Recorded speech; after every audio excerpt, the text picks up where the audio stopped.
شارح علي وقال هلا علي وقشي حشود لي كنت هبون دغيستيال كسو دوادا sheekada kama filayn oo taxana ka ahaa doonta beejka dheemasho sheekadu waxay ku bilaabanaysaa hoodo waxay ahayd gabar qurux idib iyo aqlaala amusnaan ku munaasay waxaana ku soo idbiyay ama ku soo barbaariyay hooyadeed xaw iyo walaalkeed waaweyn hoodo iyadoo yar ayuu aabbiyeed geeriyooday sidaas darteeda ma aysan arag macaanka aabanimo iyo wanaagga oo aabba leeyahay hal marna kama aysan soo bixin afkeeda كلمة أبي أبهاي قعانو قسي لقبيرو ناق وناق إيقو كالتاديو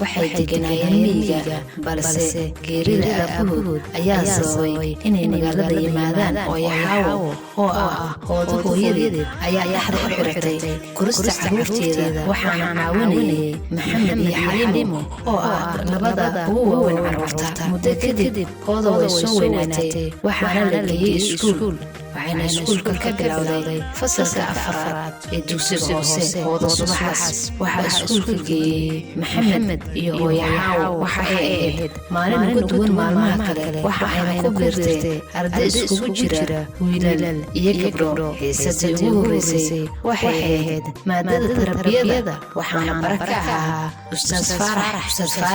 ayaa u sheegay xamdi iyo hodan oo ahaa gabdhaha kursiga la fadhiyo hoodo inay soo dhaweeyaan gabadha cusub xamdi iyo hodan oo ahaa gabdho wanaagsan ayaa hoodo soo dhaweeyey maalintaas hoodo waxa ay soo qaadatay maadooyinka iskuulka oo dhan markii ay guriga timid ayay walaalkeed maxamed uga sheekaysay wixii maanta iskuulka ay ku soo aragtay waxayna u sheegtay inay soo baratay xamdi iyo hodan inta hanoo joogto qaybta koowaad dhegeystayaal intaan ku kulmi doono qayb jarbaad sida ay nabadgelyo